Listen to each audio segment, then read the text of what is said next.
Hello and welcome. My name's Josh. This is a quick overview of the Professional Services Capacity Planner Google template, Google Sheets template.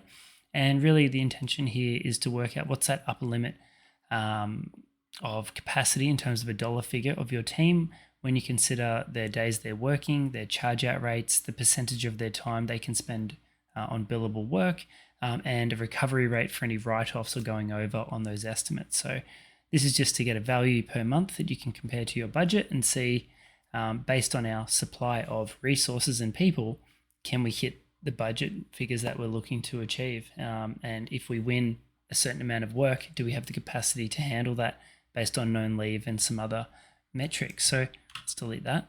So let's just go through it. So here's John Smith. We'll do it with an example. So John Smith is a senior consultant. He works under Director 1 team. So this is a 3-director business. Director 1 team.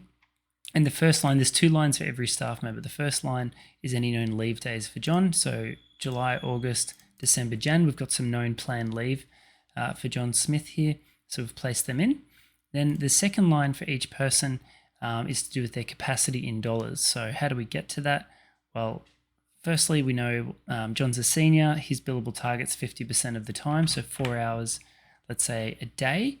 Or you could, if you wanted to get precise, you could go 7.6 divided by 2, 3.8 hours a day. We charge John out at $3.50 an hour, and we aim for an 85% recovery rate on those billable hours that John puts down. Now, we get these values per month here. So in July, we're looking at the billable hours per day multiplied by the hourly rate, multiplied by the recovery rate, and then the number of days for John's working. So we've got up here July's working days based on the public holidays here in Victoria. So you'll need to update this for your jurisdiction. Less the half a day a month to do billings, leaves 20.5 hours for every team member, less that team member's known leave days. So you do that and we get a value, and that's multiplied out across the months automatically. So you can see September, no leave days. If I put in some leave days, that number decreases for John.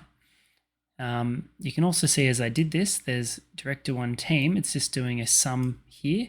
Anyone who's tagged as Director 1 goes into the Director 1's values there. So Director 1 can go, okay, well, my target's, I don't know, 20 grand a month. You can see they've got 18K of capacity. So they're going to have to find some more people or work some overtime or bill higher than what they typically would to hit that 20K target.